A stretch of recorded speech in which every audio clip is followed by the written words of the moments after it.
When we moved here in '93, we had that airplane and I needed a hangar. So I came out to the airport and lo and behold, there was Joe Marsh, who was the airport manager, who 20 some years earlier, he and I had worked together at Whiteman Air Force Base in Missouri. Hadn't seen him for all that time. And so we renewed our friendship, and he encouraged me. He said, you know, you ought to cut that commute out.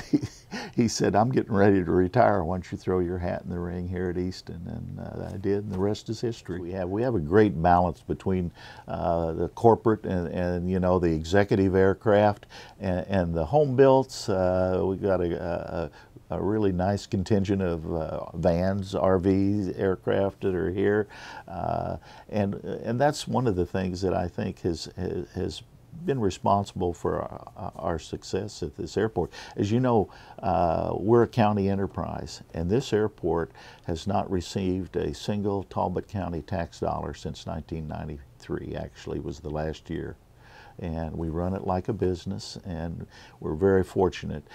And folks ask me, because that's unusual for a small general aviation airport, and I know folks ask me, how does that happen?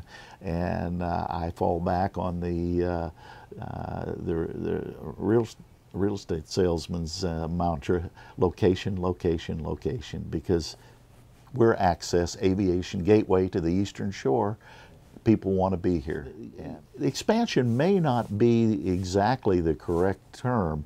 I know it kind of got presented that way, but in 2008, when we resurfaced our primary runway 422, the FAA enforced a fairly new policy at that time, which said any new runways or rehabilitated runways had to meet their safety design standards.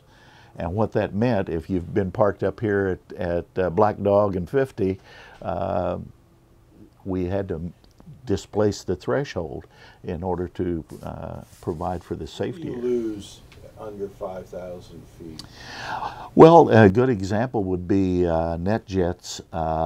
They stopped bringing their Gulfstreams in, the G5s in. The thing that they're facing is an operational capability. Jet aircraft have to comply with accelerate stop. They have to be able to accelerate to their rotation speed and then have a problem. If they have a problem, shut it down, get on the brakes, and stop in the remaining runway. And you can imagine with losing that extra 800 feet, it just reduced their accelerate stop distance, especially in the summertime. And the way they compensate for that, they have to either reduce their passengers or their fuel load, and that affects their capability to, you know, fly where they want to go. Would there ever be a time where there could be commercial flights? And never say never at an airport. But several years ago, an operator, Cape Air, came and looked at us. They did a market study and came up with that they couldn't make it economically feasible here. I like to refer to their demographics they came up with as the 3 R's, retired, rich, and recreational. And that's pretty much the mid-shore. And the 3 R's don't have to fly. Cape Air told me that they really needed the business traveler Monday through Friday that had to go somewhere. If you're rich, you might have your own airplane. If you're retired, you go when you want to. And if it's recreational, you're probably doing it right here for fun. 3 years ago, I guess 2012, the FAA looked at the over 5,000 general aviation airports in the United States and decided that they needed a way to categorize them. At the time, they didn't say why.